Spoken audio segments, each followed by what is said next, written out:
আপনি কি জানেন পুলসিরাতে সর্বপ্রথম কে পার হবে? তা জানার আগে ইসলামকে ভালোবেসে ভিডিওটিতে লাইক দিয়ে চ্যানেলটিকে সাবস্ক্রাইব করুন। তো পুলসিরাত যেটাকে জাহান্নামের ওপর দিয়ে তৈরি করা হয়েছে, হাদিস অনুসারে কিয়ামতের দিন সকল মানুষ হাসুরের ময়দানে জমায়িত হবে। সে সময় জাহান্নামের দুই প্রান্তে একটি করে সেতু তৈরি করা হবে।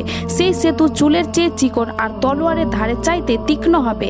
আর ওই সেতুর ওপর প্রত্যেকটা ব্যক্তিকে পার হতে হবে, সৎ হোক অথবা গুনাহগার হোক, মুসলমান হোক অথবা বেধর্মী হোক, নবী অথবা উম্মত, যে কেউ হোক না কেন, প্রত্যেকটা মানুষকে সেই পুলসিরাতে পার হতে হবে, যার বর্ণনা মহান রাব্বুল আলামিন পবিত্র কুরআনুল কারিমে সূরা মারিয়মের ৭১ ও ৭২ নম্বর আয়াতে বর্ণনা করেছেন। আর এই পুলসিরাত আমাদের প্রিয় নবী হযরত মুহাম্মদ সাল্লাল্লাহু আলাইহি সাল্লাম সর্বপ্রথম খুব সহজেই পার হবেন। মহান আল্লাহ রাব্বুল আলামিন আমাদের সবাইকে এই ভয়াবহ পুলসিরাত পার হওয়া তৌফিক দান করুক, আমিন।